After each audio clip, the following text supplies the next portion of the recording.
So hello guys, Mercedes Benz CLA 2025 globally unveil ചെയ്തിരിക്കുകയാണ്. ഡിസൈൻ്റെ കാര്യത്തിലാണേലും overall വളരെ വലിയൊരു ഡിസപ്പോയിൻമെൻ്റ് ആണ് എനിക്കുള്ളത്. നിങ്ങളുടെ അഭിപ്രായം എന്താണെങ്കിലും കമൻറ്റ് ചെയ്യുക. ഇങ്ങനത്തെ ഒരു ഡിസൈൻ ബെൻസിൽ നിന്നുണ്ടാവും എന്നുള്ളത് ഞാൻ ഒട്ടും പ്രതീക്ഷിച്ചില്ല. ഏറ്റവും സൂപ്പർ എന്ന് പറയുന്നത് ഇതിൻ്റെ ഇൻറ്റീരിയറാണ്. മറ്റ് ബെൻസിനെയൊക്കെ വെച്ച് നോക്കുമ്പോൾ വളരെ വ്യത്യസ്തമായിട്ടുള്ളൊരു ഇൻറ്റീരിയറാണ്.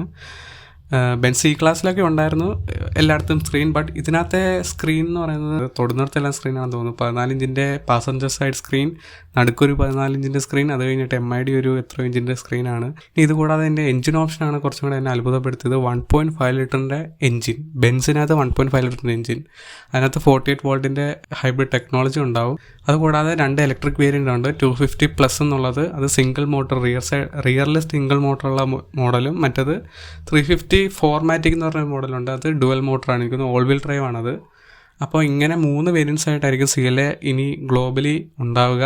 ഇന്ത്യയിലേക്ക് വരുന്നുണ്ടെന്നാണ് പറയുന്നത്. 2025 ലാസ്റ്റൊക്കെ ആകുമ്പോഴേക്കും ഇന്ത്യയിലേക്ക് എത്തും എന്നാണ് പറയുന്നത്. എൻ്റെ ഒരു ഫേവറേറ്റ് മോഡലായിരുന്നു CLA. ലാസ്റ്റ് നമുക്ക് ഇന്ത്യയിൽ കിട്ടിയിരുന്നത് 2016 അത് കഴിഞ്ഞിട്ട് അത് ഡിസ്കണ്ടിന്യൂ ആക്കി, സേഫ്റ്റി നോംസൊക്കെ കാരണം. അത് കഴിഞ്ഞിട്ട് അപ്ഡേറ്റഡ് ആയിട്ടുള്ള മോഡലൊന്നും ഇന്ത്യയിലേക്ക് ലോഞ്ച് ചെയ്തിട്ടില്ല. ഒരു അടിപൊളി കാറായിരുന്നു, എൻ്റെ ഫേവറേറ്റ് കാറായിരുന്നു. കാരണം എൻ്റെ ഫ്രെയിംലെസ് ഡോർസ്, സ്പോർട്ടി ഡിസൈൻ, എന്തുകൊണ്ടും അടിപൊളി കാറായിരുന്നു. അപ്പോൾ പുതിയ CLA പറ്റിയിട്ട് അഭിപ്രായങ്ങൾ നിങ്ങൾ കമൻറ്റ് ചെയ്യുക. അടുത്ത വീഡിയോയിൽ കാണാം. ബൈ.